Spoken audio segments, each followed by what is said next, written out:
Tuesday evening ஒரு 7 o'clock இருக்கும். எங்க மம்மி எங்க டாடியே சிக்கன் வாங்கிட்டு வர சொல்லி அனுப்புனாங்க. என் தம்பி பார்க்க பார்த்தோன்னே பார்க்ல விளையாடியா ஆகணும்னு ஒரே அடம். சரி வாரான்னு எங்க அப்பா கூட்டு போவா. அவன் செம்ம ஹாப்பி. ஊஞ்சல் விளையாடினா, சர்க்கா மரம் விளையாடினா, அதுக்கப்புறம் மேரிகோ ரவுண்டு இருந்திருக்கோம்ல அதுவும் விளையாடினா. சரி விளையாடுனது போடும், டைம் ஆயிடுச்சு வாடானா பாத்தீங்களா எப்படி கோச்சிட்டு உட்காந்துட்டு இருக்கானு. அந்த டைம்ல எங்க மம்மி சிக்கனுக்கு தேவையான வெங்காயம், தக்காளி, இஞ்சி பூண்டு பேஸ்ட், மசாலா இது எல்லாத்தையுமே ரெடி பண்ணி வச்சிட்டாங்க.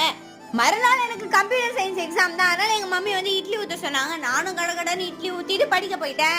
ஒரு பக்கம் இட்லியா ரெடி ஆகுது, இன்னொரு பக்கம் சிக்கன் குழம்பும் ரெடி ஆகுது. எனக்கு சிக்கன் குழம்பு பிளஸ் இட்லி காம்போ ரொம்ப பிடிக்கும். ஃபைனலா டின்னரும் ரெடியாக நாங்க சாப்பிட்டுட்டு எங்கன்னா ரவுண்ட்ஸ் போலான்னு செருப்பு போட போனா அங்க பார்த்தா ஸ்னேக் பாபு வரண்டாக்குள்ள வந்துட்டாரு. பாம்ப பார்த்தா படையும் நடங்கும். நாங்க பயப்பட மாட்டோமா? அந்த ஸ்னேக் இங்க அங்க போயிட்டு இருந்துச்சு. ஒரு வழியா எங்க அப்பா கண்டுபிடிச்சு அந்த ஸ்னேக்கை காலி பண்ணிட்டாரு. நெக்ஸ்ட் வீடியோட நான் மீட் பண்றேன். Until then, bye bye from Sashu.